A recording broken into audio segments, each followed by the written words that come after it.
ANM ನ್ಯೂಸ್ಗೆ ಸ್ವಾಗತ. ಮುರುಘಮಲೆ ಬೆಟ್ಟದ ತಿರುಮಲ ವೆಂಕಟೇಶ್ವರ ಸ್ವಾಮಿ ಆಲಯದಲ್ಲಿ ಕೊನೆ ಶ್ರಾವಣ ಶನಿವಾರ ಅನ್ನದಾನ ಮತ್ತು ವಿಶೇಷ ಪೂಜೆ ಇಲ್ಲ. ಚಿಂತಾಮಣಿ ತಾಲೂಕಿನ ಪ್ರಸಿದ್ಧ ಯಾತ್ರಾ ಸ್ಥಳವಾದ ಮುರುಘಮಲೆಯ ಬೆಟ್ಟದ ಮೇಲೆ ಇರುವ ತಿರುಮಲ ವೆಂಕಟೇಶ್ವರ ಸ್ವಾಮಿ ದೇವಾಲಯದಲ್ಲಿ ಶ್ರಾವಣ ಶನಿವಾರ ಪ್ರಯುಕ್ತ ಕೊನೆ ಶನಿವಾರ ಪೂಜಾ ಕಾರ್ಯಕ್ರಮ ಮತ್ತು ಅನ್ನದಾನ ಕಾರ್ಯಕ್ರಮವನ್ನು ರದ್ದುಪಡಿಸಿರುವುದಾಗಿ ದೇವಾಲಯದ ಸಮಿತಿ ಮತ್ತು ಗ್ರಾಮಸ್ಥರು ಪ್ರಕಟಣೆಯಲ್ಲಿ ತಿಳಿಸಿದ್ದಾರೆ. ಕಳೆದ 35 ವರ್ಷಗಳಿಂದಲೂ ಬೆಟ್ಟದ ಮೇಲೆ ಶ್ರಾವಣ ಮಾಸದ ಕೊನೆ ಶನಿವಾರ ವಿಶೇಷ ಪೂಜೆ, ಭಜನೆ, ಅನ್ನದಾನ ಕಾರ್ಯಕ್ರಮವನ್ನು ಹಮ್ಮಿಕೊಳ್ಳುತ್ತಿದ್ದು, ಭಕ್ತರ ಸಂಖ್ಯೆ ಪ್ರತಿ ವರ್ಷವೂ ಬೆಟ್ಟಕ್ಕೆ ಬರುವವರ ಸಂಖ್ಯೆ ಸಹ ಜಾಸ್ತಿಯಾಗಿತ್ತು. ಕಳೆದ ವರ್ಷ 6ರಿಂದ 8,000 ಮಂದಿ ಭಕ್ತರು ಬೆಟ್ಟಕ್ಕೆ ಆಗಮಿಸಿದ್ದರು. ಈ ಬಾರಿ ಕೊರೋನಾ ಸೋಂಕು ಹರಡುವ ಹಿನ್ನೆಲೆಯಲ್ಲಿ ಸರ್ಕಾರ ಜನಸಂದಣಿ ಸೇರಿದಂತೆ ನಿರ್ಬಂಧ ಹೇರಿರುವ ಹಿನ್ನೆಲೆಯಲ್ಲಿ ಬೆಟ್ಟದಲ್ಲಿ ವಿಶೇಷ ಪೂಜೆ ಮತ್ತು ಅನ್ನದಾನ ಕಾರ್ಯಕ್ರಮ ರದ್ದುಪಡಿಸಲಾಗಿದೆ ಎಂದು ತಿಳಿಸಿರುವ ಅವರು, ಇತ್ತೀಚೆಗೆ ಈ ಬೆಟ್ಟದಲ್ಲಿ ಚಿರತೆಯೊಂದು ಪದೇ ಪದೇ ಕಾಣಿಸುತ್ತಿರುವುದರಿಂದ ಭಕ್ತರು ಬೆಟ್ಟಕ್ಕೆ ಹೋಗದಂತೆ ಸಹ ಮನವಿ ಮಾಡಿಕೊಂಡಿದ್ದಾರೆ.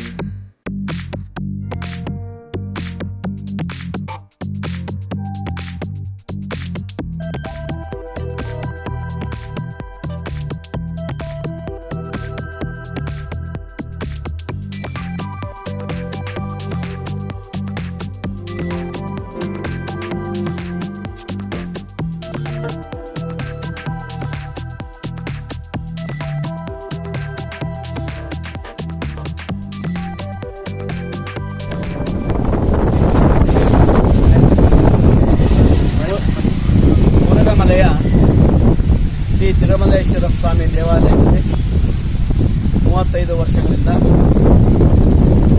ಶ್ರಾವಣ ಶನಿವಾರದ ಕಡೆಯ ಶನಿವಾರ ಅನ್ನದಾಸೋಹ ಕಾರ್ಯಕ್ರಮ ಕೊಂಡು ಹೋಗ್ತಾ ಇತ್ತು.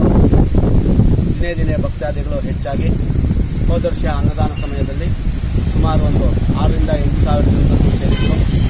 ಆದರೆ ಈ ಸಲ ಕಾರಣಾಂತರಗಳಿಂದ, ಅಂದರೆ ಕೊರೋನಾ ಎಂಬ ರೋಗ ಪೀಡಿತರಿಂದ ಈ ಒಂದು ಅನ್ನದಾನ ಕಾರ್ಯಕ್ರಮವನ್ನು ನಿಲ್ಲಿಸಲಾಗಿದೆ.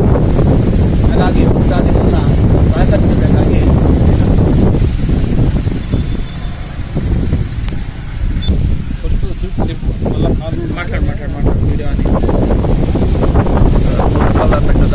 ಬೆಟ್ಟದಲ್ಲಿ ವೆಂಕಟರಮಣ ಸ್ವಾಮಿ ದೇವಾಲಯದ ವಾರ್ಷಿಕೋತ್ಸವ, ಶ್ರಾವಣ ಶನಿವಾರದ ವಾರ್ಷಿಕೋತ್ಸವವನ್ನು ವರ್ಷಲು ಅನಾದಿ ಕಾಲದಿಂದ ಮಾಡಿಕೊಂಡು ಬಂದಿದ್ದು, ಈ ಸರ್ತಿ ಕೊರೋನಾ ರೋಗ ಪೀಡಿತೆಯಿಂದ ಅದು ಕಾನೂನು ಉಲ್ಲಂಘನೆ ಕೂಡ ಇರುತ್ತದೆ. ಆದ್ದರಿಂದ ಅದನ್ನು ರದ್ದು ಮಾಡಲಾಗುತ್ತದೆ. ಯಾವುದೇ ಕಾರಣಕ್ಕೂ ಭಕ್ತಾದಿಗಳು ಯಾರೂ ಬೆಟ್ಟಕ್ಕೆ ಹತ್ತಬಾರದೆಂದು ತಮ್ಮಲ್ಲಿ ವಿನಂತಿ. ಹಾಗೂ ಚಿರತೆ ಕೂಡ ಇರುತ್ತದೆ, ಅದರಿಂದನೂ ತೊಂದರೆ ಆಗ್ಬೋದು. ಮತ್ತು ಒಬ್ಬರು ಇಬ್ಬರು ಹೋಗ್ಬೋದು ಬರ್ಬೋದು ಅಂತ ಯಾವುದೇ ಕಾರಣಕ್ಕೂ ಬೆಟ್ಟಕ್ಕೆ ಹತ್ತಿದ್ರೆ ಕಾನೂನು ಉಲ್ಲಂಘನೆ ಮಾಡಿದಂಗೆ ಆಗುತ್ತದೆ. ಅದರಿಂದ ತೊಂದರೆಗೊಳಗಾಗೋದು ಬೇಡ ಅಂತ ತಮ್ಮಲ್ಲಿ ಸವಿನಯ ಪ್ರಾರ್ಥನೆ.